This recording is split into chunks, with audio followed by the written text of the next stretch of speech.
Son nom, c'est Andrew Jones.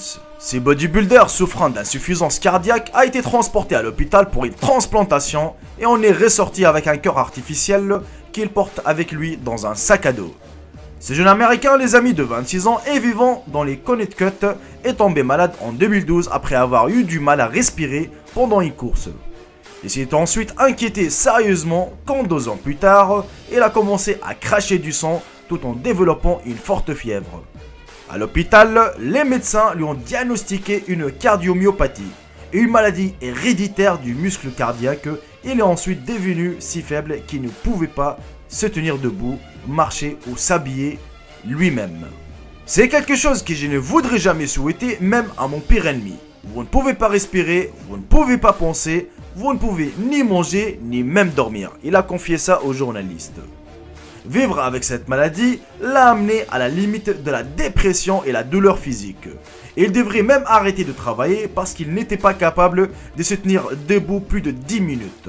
Il redoutait même d'aller à la cuisine parce que cela signifiait qu'il devait monter et descendre l'escalier. Il ne pouvait même pas se rhabiller sans allaiter et être à bout de souffle. Quelques mois plus tard, les médecins lui ont annoncé qu'il va mourir s'il n'a pas une greffe immédiatement. Et comme il n'y avait pas d'organes disponibles, il a été équipé d'un stimulateur cardiaque et un cœur artificiel dont il porte maintenant dans un sac sur le dos.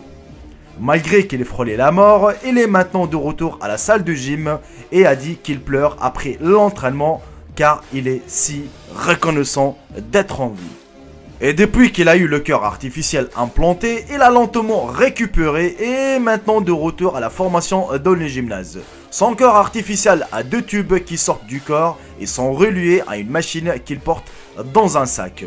La machine fournit de l'air comprimé dans les ventricules pour permettre au sang d'être pompé à travers le corps. Franchement les amis, si vous voulez savoir mon avis, c'est un champion à mes yeux. Et je félicite Monsieur Jones car il s'est battu, il n'a pas laissé, il n'a pas baissé les bras, il n'a pas perdu l'espoir de vivre autre chose. Non, et en plus il accepte sa forme actuelle qui est d'avoir un cœur artificiel qui le porte tout le temps dans un sac sur le dos. Or que nous, maintenant, si on n'a plus de travail, si on n'a pas d'argent ou autre chose, on perd tout de suite l'espoir, on perd tout de suite confiance, on baisse les bras immédiatement et on se combat jamais pour nos projets justement. Lui, c'était juste pour vivre les amis, c'était sa vie, soit la vie, soit la mort, un des deux, il n'a pas le choix. Donc du coup, et en plus, là maintenant, il est retourné à la gymnastique. Voilà, il vit normal, il est content, il est heureux. Il oublie qu'il a un cœur artificiel, mais il sait qu'il est là, qu'il est vivant, qu'il est aimé par les gens.